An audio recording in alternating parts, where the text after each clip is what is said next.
Just to clarify, we may have slightly different numbers. So I'm doing one example of what the numbers could be. You could have come to a slightly different conclusion. In general, this should be a high-risk entity at the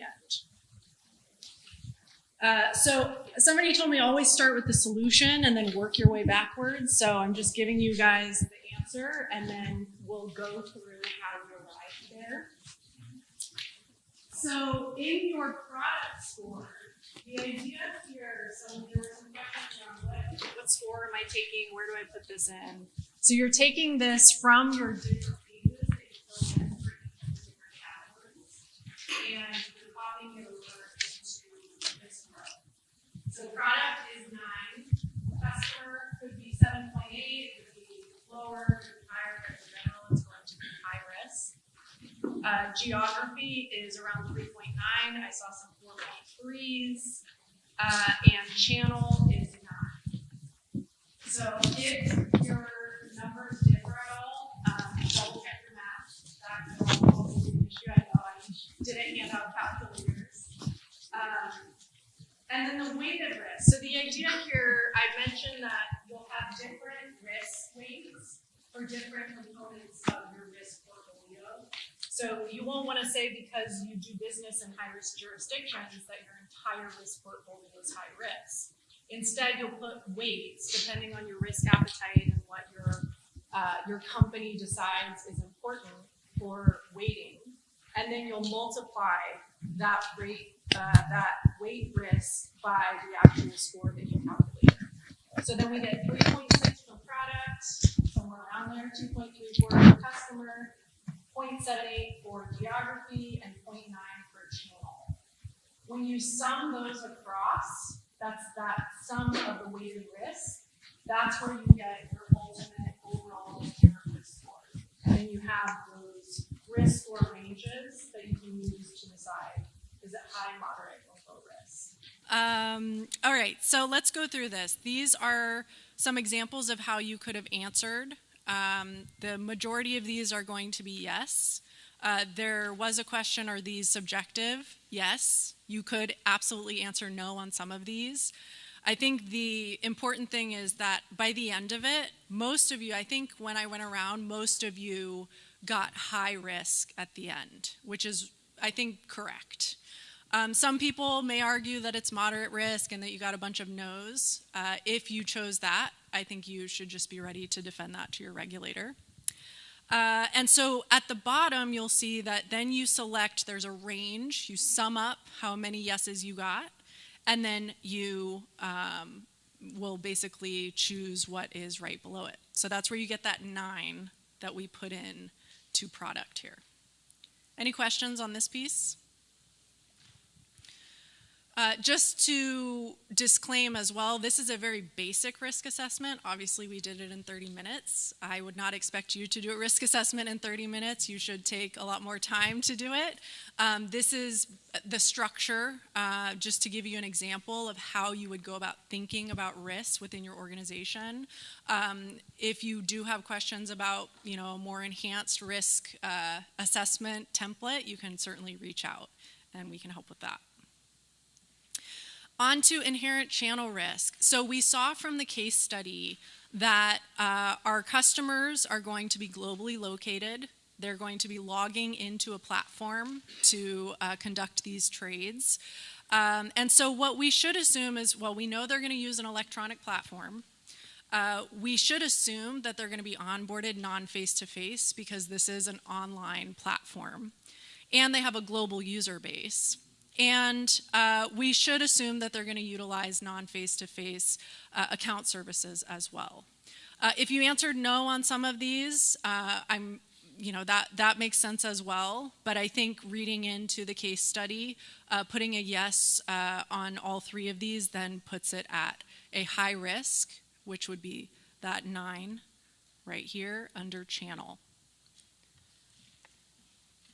All right, moving on to inherent customer risk by industry. This was very confusing. So the idea here is you want to segment your user base. So you're going to look at the different industries that they're in. I provided you with the tools to say if it was a high, moderate, or low risk industry. So you take the industries, You count the number of customers they have in each, and then using that tool, you can then decide, is it high, moderate, or low risk? At the bottom, then you'll decide, well, how many of those customers fall within moderate risk and how many fall within high risk? The sum of that should be the 10 customers. So you have 3 in moderate, 7 in high. When you multiply that by your risk multiplier, you get 0, 15, 63, which sums up to 78. You divide that by the 10 customers to get an average of 7.8. When we take that 7.8 and go back here to customer, and we multiply it by our 30% risk weight, that gets us 2.34. So that's basically saying our customers, as a percentage of our total risk score, make up about 30% of how we are evaluating that risk. So they are high risk, and they make up 30%. So that multiplier will then bake that into your overall risk score. And finally, geography risk. So this is the same type of math that you just did on the industry. You take your list of jurisdictions, you put them in there, then you count how many customers fall within each. There were 2 countries that had 2 customers in them each. Then you go to your Basel index rating, and you look at the Basel index rating, and you say, okay, which countries are, it'll give you your risk score. At the top on that page, it had that little legend, that key to tell you whether it was low, moderate, or high. So this is all kind of, you're joining things together, you're having to reference a lot of different things, but at the end of the day, you have your moderate, low, and high risk countries all on a list here. So this calculates out to 5 low-risk customers in low-risk jurisdictions, 4 customers in moderate-risk jurisdictions, and 1 in a high-risk jurisdiction. Multiply that by your multiplier, sum up the total, divide by the 10 customers, and you get the 3.9 that goes into this final risk. Do you guys hate me? Any questions?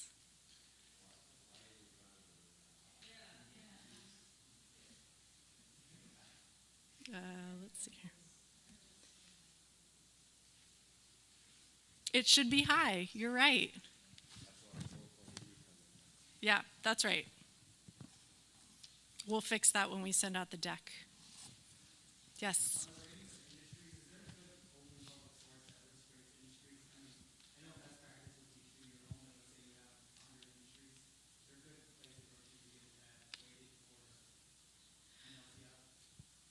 So the question for those of you online was, is there a good source for rating industries? To be honest, if there is, I haven't found it yet. Even when I went to go risk rate these, it's kind of, piecing it together, or from experience knowing what is high risk.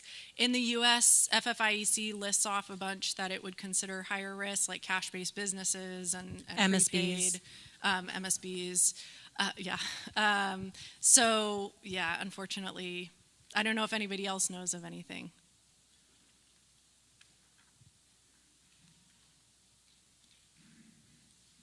All right. And that's all we had for you guys. It was really a pleasure getting to talk through all of this stuff. The idea behind the exercise was to apply what you've learned. Ideally, what we would love is for you to take this back to your organization. If you have questions about how to perform your risk assessment, please don't hesitate to reach out. Like I said, we have advanced risk assessment templates. We can, at Canaria Consulting at least, we can help you build risk assessments. But even if you don't use any consulting services, you can do risk assessments yourself. You just did one. And so now you can take those learnings and hopefully apply them within your business. So thank you all for attending.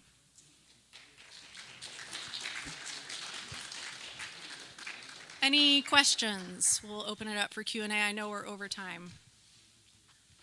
Are there any assessments that you can leverage with your product teams to make sure that risk is paid attention to throughout the build cycle?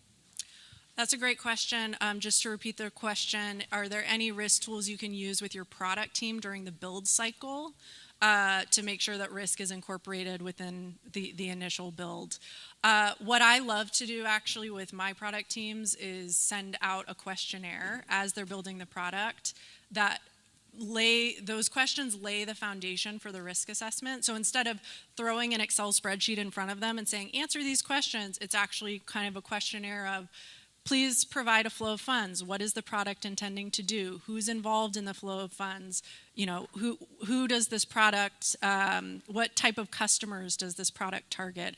Kind of get them to lay it out. The other thing that you can ask for is a product requirements document, a business requirements document, something that details out the product, and then use that, ask questions actively on that PRD to say, okay, when you say this, what does it mean? When you say this, how many customers is this actually going to be? And you kind of gather those risk factors throughout that initial ideation, and then once they start building, you've already started that conversation and you can insert questions accordingly. Any other questions? We'll hang around for a few extra minutes if you're shy and want to ask questions. Otherwise, find us on LinkedIn, and thank you guys for coming. Thank you. If you do not have one, please raise your hand. Okay. Yeah, and there's some over there.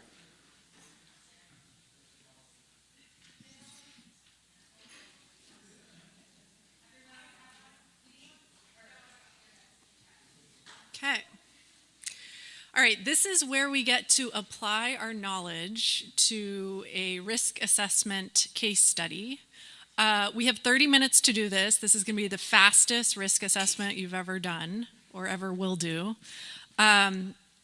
So our goal with this risk assessment, this case study, we're answering the question, what is the overall inherent risk rating of Acme Corp?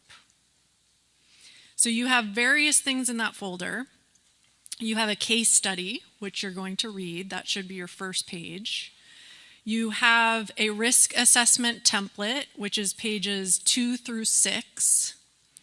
And things are double-sided, which probably will get a little confusing as you go through this, but good luck. And a couple pages of tools. On page 7, you have the customer list, which you will want to use. And on page 8, you have your Basel Geographic Risk Index, and you have industry risk ratings from Acme Corp. So again, your goal is to answer the question, what is the overall inherent risk rating of Acme Corp? And if you read through the case study and then you follow the steps in the risk assessment template, you should be able to come to that conclusion. Throughout this process over the next 30 minutes, if you have questions, please raise your hand. Feel free to pair off or get together in groups if you want to work on this together. We will be walking around the room, and if you have questions or you're confused about anything, we'd be happy to help. So with that, the clock starts now.